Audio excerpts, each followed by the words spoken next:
O Senhor esteja convosco. Ele está no meio de nós. Proclamação do Evangelho de Jesus Cristo segundo João. Glória a vós, Senhor. Naquele tempo, Jesus apareceu de novo aos discípulos à beira do mar de Tiberíades. A aparição foi assim: estavam juntos Simão Pedro, Tomé, chamado Dídimo, Natanael de Caná da Galileia, os discípulos de Zebedeu e os outros discípulos de Jesus. Simão Pedro disse a eles: eu vou pescar. Eles disseram: também vamos contigo. E saíram e encontraram na barca, mas não pescaram nada naquela noite. Já tinha amanhecido e Jesus estava de pé na margem, mas os discípulos não sabiam que era Jesus.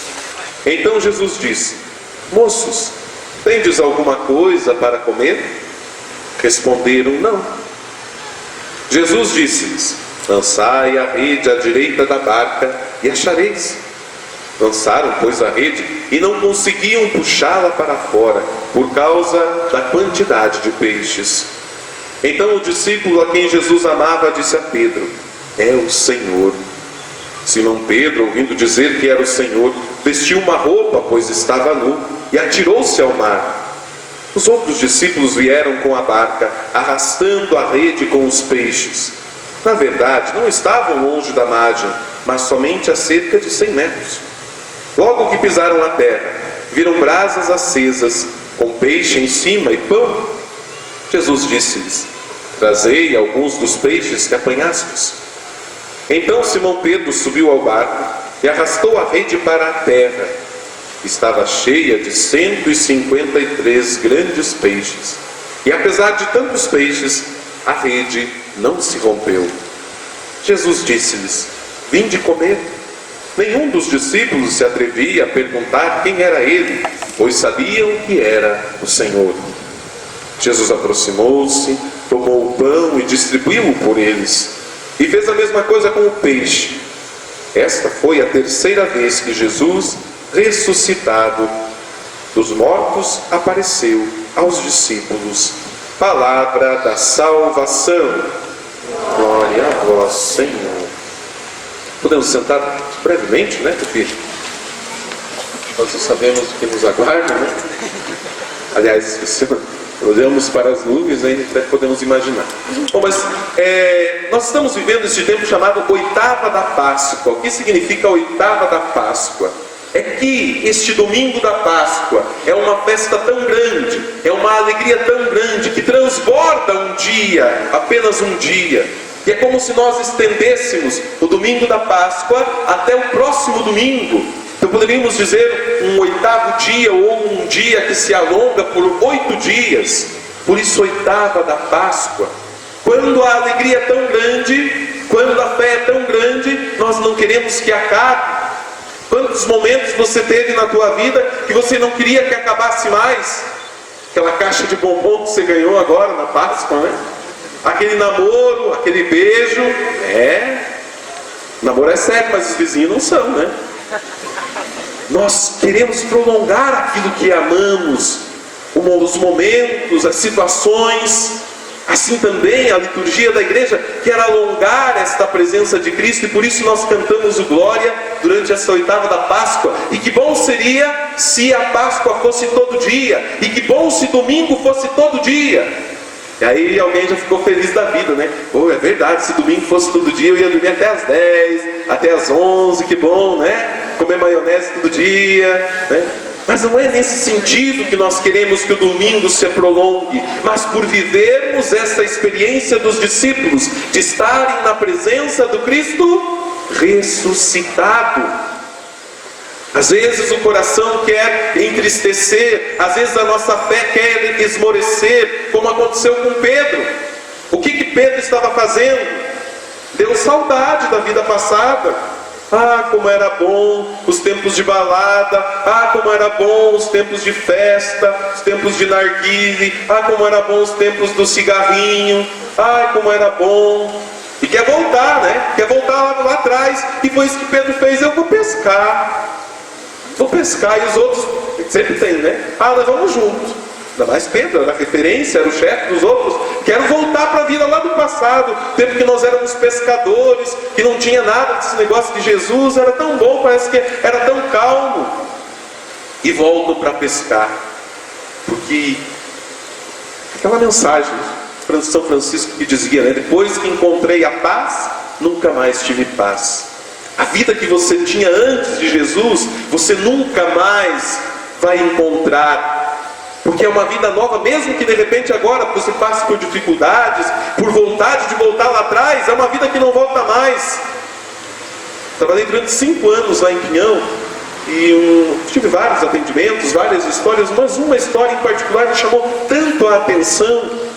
Uma mulher, já perto dos seus 40 anos de idade, chegou, veio conversar comigo, com 2 filhos, um mais lindo que o outro, 2 preciosidades, saudáveis, e ela disse assim: padre, eu tenho saudade da minha vida passada, eu tenho saudade do que eu vivia antes. Eu falei: mas o que você vivia antes que você tem tanta saudade? Padre, eu era uma garota de programa, mas lá parece que eu tinha mais liberdade, daí eu conheci esse meu marido, ele me tirou dessa vida, mas eu tenho saudade lá.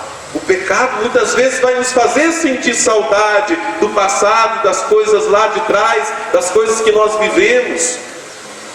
Por quê?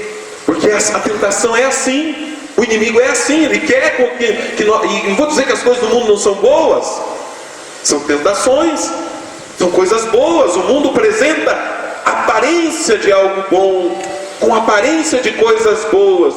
Pois bem, eles voltaram lá, mas mal sabiam eles que ao voltar na vida passada, quem estava lá novamente? O mesmo Jesus, esperando por eles. Porque é assim, a gente pensa que pode fugir de Deus, a gente pensa que pode fugir do Senhor, mas quando a gente chega lá, Ele já está lá, já estava esperando. Aqui não é o lugar de vocês, a pescaria de vocês não é mais essa. Eu já tirei vocês dessa vida, o que estão fazendo aqui de novo? Por isso a pesca não dá certo. Não pescaram nenhum peixe, nada naquela noite. Olha os sinais teológicos deste texto. Era noite, era escuridão, porque o coração estava nas trevas, porque era noite na alma.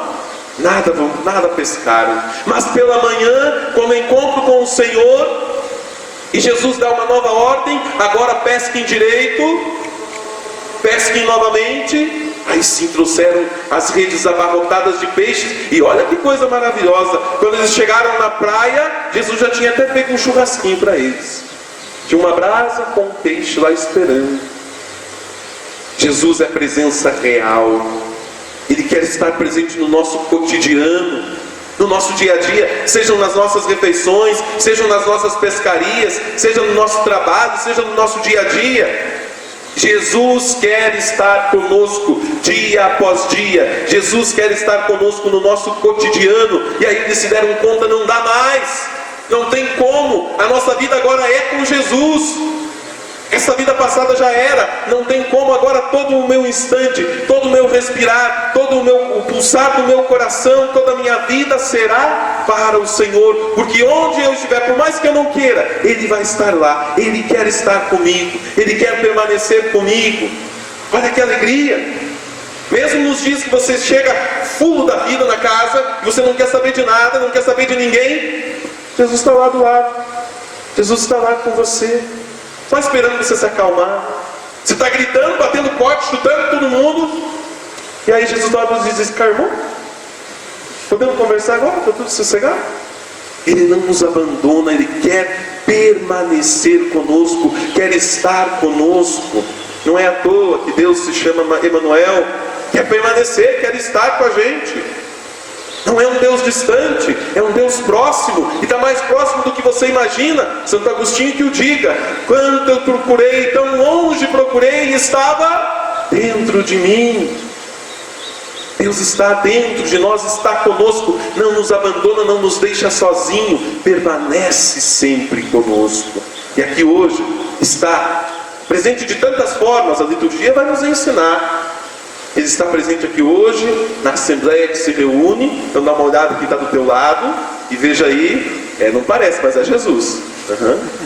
Também é Jesus. Dá uma olhada no sacerdote aqui, olha que coisa mais linda, é Jesus também, né? Coitado, né?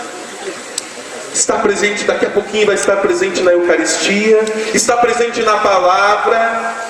Tudo isso revela a presença de Deus que quer estar e permanecer conosco. A ressurreição não é uma parábola, a ressurreição não é um mito, a ressurreição não é uma analogia. Não, a ressurreição foi real. Cristo comeu com os discípulos, Cristo disse: peguem, tenho carne, tenho osso, claro, um corpo ressuscitado, mas sou eu, não é um fantasma. A ressurreição foi real, Cristo estava com eles. Louvado seja nosso Senhor Jesus Cristo.